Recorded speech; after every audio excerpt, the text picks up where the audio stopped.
Om Shanti. Stages of योग। कई बच्चे पूछते हैं कि योग की स्टेजेस कौन कौन से होती हैं। यहाँ पर 6 स्टेजेस बताई गई हैं योग की, जो आपसे शेयर कर रहे हैं। हमें जब परमात्मा ने संगम युग पर आकर अपना परिचय दिया, तो हम यह पुरुषार्थ करते हैं कि परमात्मा के गुण व शक्तियाँ अपने अंदर भरते हैं।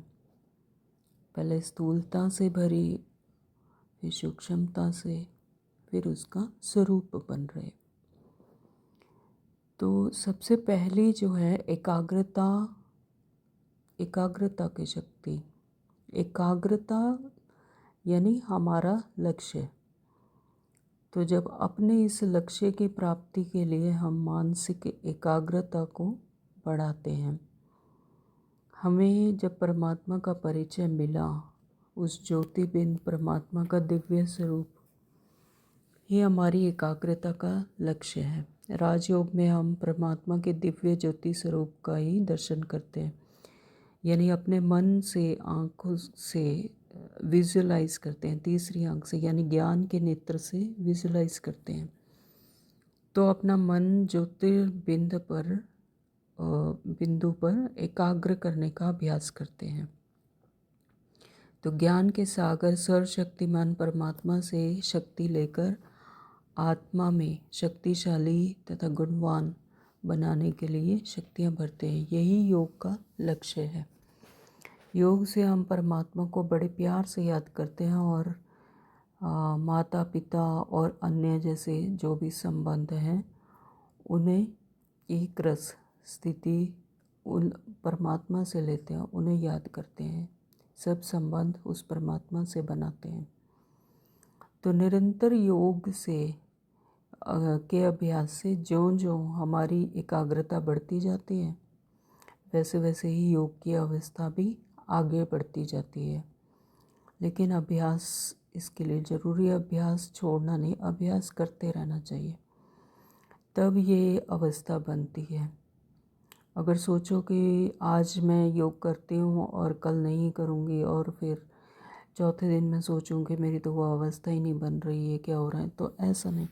तो यानी धीरे धीरे ही ये अवस्था बनती जाती है। तो इस पर निरंतर अभ्यास की आवश्यकता होती है। सेकंड है मनन चिंतन। तो जो ज्ञान हम रोज़ सुनते हैं, मुरली के द्वारा जो बाबा हमें रोज़ ज्ञान सुनाते हैं, तो जब वो एकाग्रता से हम सुनते हैं तो मन में मनन चिंतन चलता है।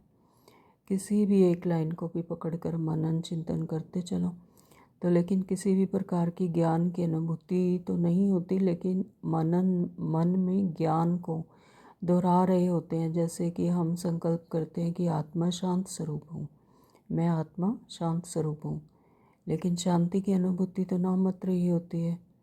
तो वो जितनी देर हम उसमें अभ्यास में रहते हैं उतनी देर शांति लगती है, और बाद में फिर वैसे ही। तो यानी उसकी अनुभूति नहीं हो रही। तो क्योंकि मन काफ़ी समय से अशांत चल रहा है और अभी कर्म भी शुद्ध नहीं हुए हैं, तो इसलिए अनुभूति कम होती है, अनुभव कम होता है। तो मन इधर उधर ज़्यादा भागता है। फिर हमें लगता है कि अनुभव नहीं हो रहा, लेकिन ज़्यादा समय युद्ध में ही बीतता है। मतलब योग करते हुए भी ज़्यादा समय इधर उधर मन भागता रहता है, तो थकावट भी महसूस करते हैं, कईयों का सिर भारी हो जाता है। तो इस अवस्था में हमें धैर्य से काम लेना चाहिए।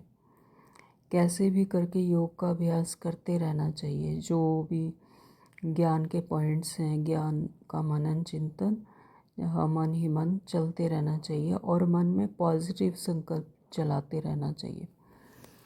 तब मन को संकल्पों से खाली ना छोड़कर इस तरह से अभ्यास करना चाहिए। फिर धीरे धीरे जो जैसे जैसे एकाग्रता बढ़ती जाती है, तो वैसे वैसे ज्ञान जो है वो बुद्धि में बैठने लग जाता है, और फिर उससे सफलता भी मिलती जाती है। तो मनन चिंतन उसका चलता है योग में। फिर तीसरी अवस्था आती है अनुभव, महसूसता की अवस्था आती है।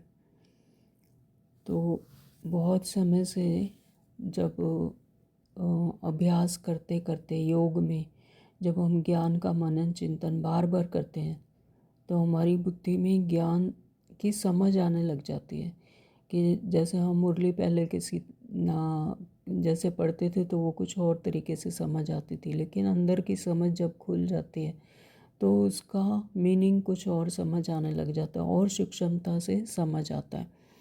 तो हम क्या करते हैं, ज्ञान को स्वीकारने लग जाते हैं, तो समझ आ जाती है। अपने व्यवहारिक कार्य में भी हमें ज्ञान समझ आ जाता है कि ज्ञान का उसका ये मीनिंग था, उस लाइन का ये मीनिंग था। तो ज्ञान की मूल्य बुद्धि में आने लग जाता है। तो इस अवस्था में युद्ध भी चलता है, लेकिन संकल्प भी चलाने पड़ते हैं और ज्ञान को कुछ अनुभव होने के कारण मन में एक स्टिलनेस आने लग जाती है, स्थिरता आने लगती है और ज्ञान का रस भी आने लगता है और आगे बढ़ने की प्रेरणा मिलती है। अब थकावट थोड़ा कम महसूस होती है, थकावट नहीं महसूस होती और हम आगे बढ़ने लग जाते हैं। फिर आती है स्थिरता, स्टिलनेस। यदि हम निरंतर निश्चय बुद्धि होकर योग का अभ्यास करते रहेंगे तो हमारे मन बुद्धि बाबा के दिव्य ज्योत के स्वरूप पर एकाग्र हो जाती है और देह का भान बहुत कम हो जाता है। देह का भान ही नहीं रहता, तो जो जो मन टिकता है तो वैसे वैसे देह का हिलना जुलना भी बंद हो जाता है। मतलब देह में स्टिलनेस आ जाती, कोई थकावट नहीं होती है शरीर की। और जिस अवस्था में बैठे हैं उसी अवस्था में बैठे रहेंगे तो हमारा ध्यान जो है बाबा के ज्योति स्वरूप पर एकाग्र हो जाता है और बाबा का सुंदर रूप स्पष्ट होने लगता है। आसपास की चीज़ें भी ब्लर लगने लगती हैं, वो भी दिखने बंद हो जाती है, यानी ब्लर हो जाती है, उन पर भी ध्यान नहीं जाता और आत्मा के गुणों का आभास होने लग जाता है। जो आत्मा के 7 गुण निज स्वरूप में हैं आत्मा में, वो महसूस होना शुरू हो जाते हैं और व्यर्थ संकल्प जो हैं वो ख़त्म हो जाते हैं, वेस्ट थॉट ख़त्म हो जाते हैं और भी धीरे धीरे धीमे हो जाते हैं। संकल्प भी ज़्यादा चलते नहीं और एकाग्र हो जाते हैं और बाबा के प्रति भी स्नेह बढ़ता जाता है और त्याग की भावना जागृत होती है और एक अद्भुत आनंद की अनुभूति होने लगती है। और काफ़ी टाइम से जो युद्ध चल रहा होता था इसका संकल्पों का, वो भी क्या हो जाता है, समाप्त हो जाता है और आसपास शांति का वातावरण लगने लगता है। तो जैसी अपनी अंदर की अवस्था वैसे बाहर की महसूस होना शुरू हो जाती है। फिर है बीज रूप अवस्था। ये योग की वास्तविक अवस्था है। असल में इस अवस्था में ही संकल्प इतने सूक्ष्म बन जाते हैं कि अनुभूति का रूप बन जाते हैं, अनुभव होना लग जाता है। इस अवस्था में क्या होता है, ज्योति बिंद परमात्मा के सिवा कुछ और नज़र नहीं आता। देह व देह की दुनिया समाप्त हो जाती है।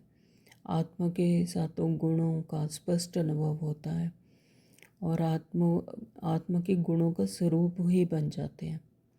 व्यर्थ संकल्प समाप्त हो जाते हैं, तो सभी प्रकार के युद्ध समाप्त हो जाते हैं। जो संकल्पों से चलते थे योग में, वो सब समाप्त, संकल्प कम हो जाते हैं, स्टिलनेस आ जाती है। तो इसमें भी असीम आनंद, शक्ति, शांति की अनुभूति होती है और अतीन्द्रिय सुख मिलने लगता है। इसी अवस्था में हमारे संस्कार परिवर्तन और विकर्म विनाश होते हैं। यह बहुत इम्पोर्टेंट है कि इस अवस्था में हमारे संस्कार भी परिवर्तन होते हैं और जो विकर्म है वो भी विनाश इसी अवस्था में होते हैं।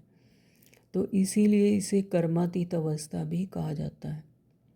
इस अवस्था में जो संकल्प करते हैं वे सिद्ध भी हो जाते हैं। हमारे अंदर दिव्यता, अलौकिकता आ जाती है।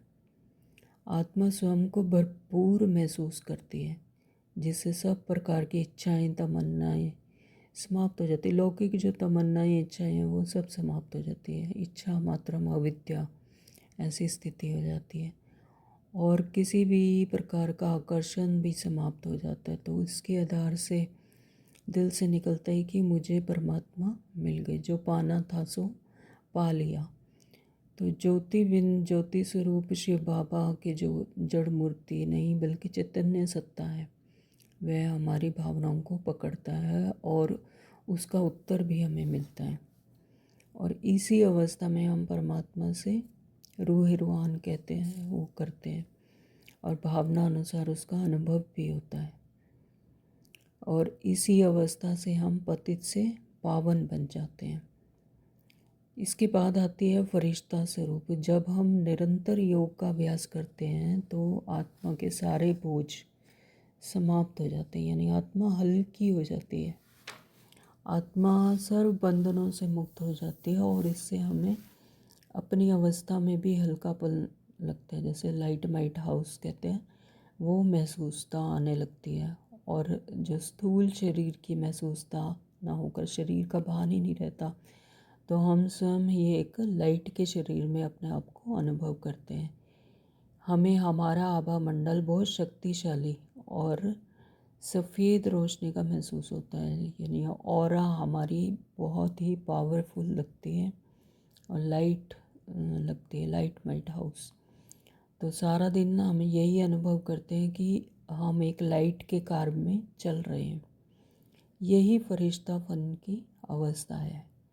हमारा आभा मंडल इतना शक्तिशाली बन जाता है कि हमारी आत्मा में शक्ति, शांति, आनंद प्रवाहित होने लग जाती है। वातावरण वैसा बन जाता है, वातावरण को भी प्रभावित करते हैं और स्वतः ही हमारे द्वारा मनसा सेवा हो जाती है। उस परमात्मा के सानिध्य में रहकर मनसा सेवा अपने आप ही होती रहती है। तो योग का आधार हमारी पवित्रता और शुद्धता पर है। असल में जो योग का आधार है वो पवित्रता और शुद्धता पर है, मनसा वाचा कर्मणा। यदि हमारे अंदर निंदा, छल, कपट, फरेब, ईर्ष्या, द्वेष, तेरा मेरा वैर भाव है ना, नफरत, बदले की भावना या टकराव आदि है, तो फिर हमारी एकाग्रता हो नहीं सकती। जब हमारे अंदर परोपकारिता और क्षमा भाव, रहम भाव, दया, गुण, ग्राहता, शुभ भावना, शुभ कामना, कल्याण की भावना, बेहद की दृष्टि वृत्ति होगी और दिव्य गुण हैं, तो एकाग्रता सहज ही बन जाएगी। तो हमें अनुभवों की खान बन सकते हैं। तो इस तरह से योग करते हुए हम अनुभवों के खान बन सकते हैं। ओम शांति। Thank you.